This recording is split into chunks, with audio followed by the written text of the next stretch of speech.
Handball. La réaction amère du syndicat des entraîneurs sur la nomination de Talan Dushbaev à la tête des Bleus.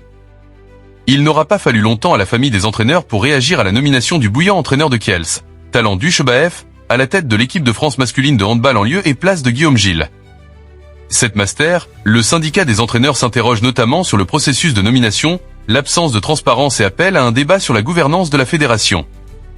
Décidément, ça tangue au sein de la FFHB. Après la nomination ce mardi 24 février de l'Espagnol Talan Dushbaev né au cœur des Monts Célestes, au Kirghizistan, à la place de Guillaume Gilles, le syndicat du groupement des entraîneurs français, cette master, présidée par Thierry Anti, a pris la plume pour réagir à travers un communiqué baptisé « Nomination à la tête de l'équipe de France de handball », un processus de sélection qui interroge. Pour rappel, c'est la première fois depuis 1958 qu'un étranger se retrouve nommé sélectionneur des Bleus. Dire que les relations sont au beau fixe entre cette master et le président de la fédération, Philippe Bana, serait mentir. En fin de communiqué, cette master précise d'ailleurs que s'il sera toujours un acteur au service du handball, de son développement et de ses succès, il n'a plus de convention de reconnaissance et de développement avec la FFHB depuis le 31 décembre 2024, une première depuis plus de 20 ans.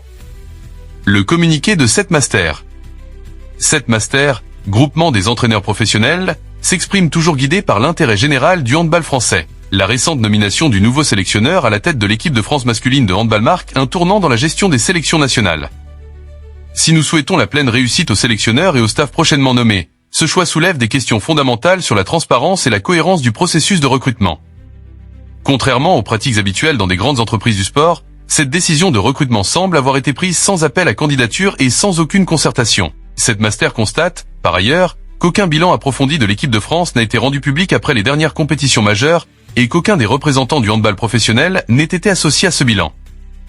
Il nous apparaît pourtant essentiel que cette orientation s'inscrive dans une réflexion collective et partagée sur les besoins réels de l'équipe de France. La consultation des joueurs internationaux, si elle est confirmée par les dirigeants de la FFHB pour la désignation du sélectionneur, n'est pas à nos yeux une modalité de recrutement adaptée pour un tel poste de haut cadre sportif au sein de l'entreprise FFHB.